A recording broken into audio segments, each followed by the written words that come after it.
Let's look ahead on the Wall Street action today. Our friend Doug Emmett joins us from Ameriprise Financial. We were up, like 40 points last Friday. Right. What are we going to do today?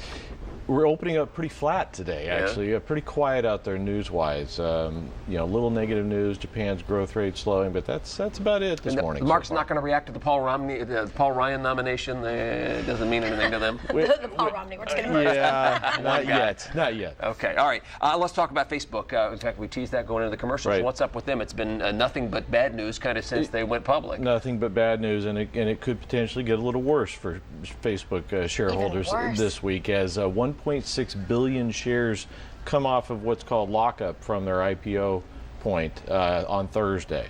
And are these big players with Facebook who had a huge bunch of shares when it went public? These are insiders. Yeah. They could be, first employees of the company that have held the stock, and now they want to start to liquidate. $9 billion of insider money has already been liquidated. Wow.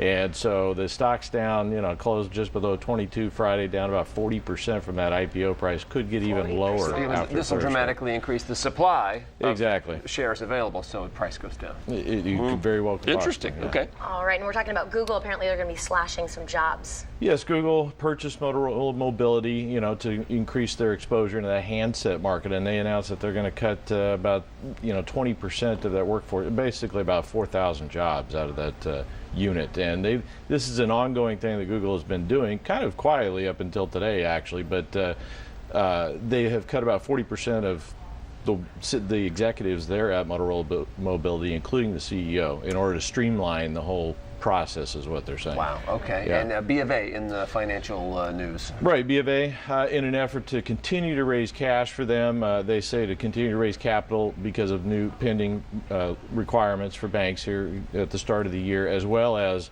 pending legal issues. They needed to raise some cash, so they sold off their Merrill Lynch private bank unit, but overseas to switch to a Swiss company for $1 billion. So that'll raise a little bit of cash. There's new laws. Banks have to have more capital in reserve these days to cover their obligations. There are new requirements that are going to have to be in place by the end of the year. Good. Exactly. I like that. All right. Thank you, Doug. We appreciate it. We'll chat with you a little bit later on this morning. We'll find out what's coming up later in the week as well. If you have any questions for our friend Doug Emmett, send an email. The address is money@fox40.com. He sticks around and answers your questions on Friday mornings. And time to check in with Sheldon Orvis.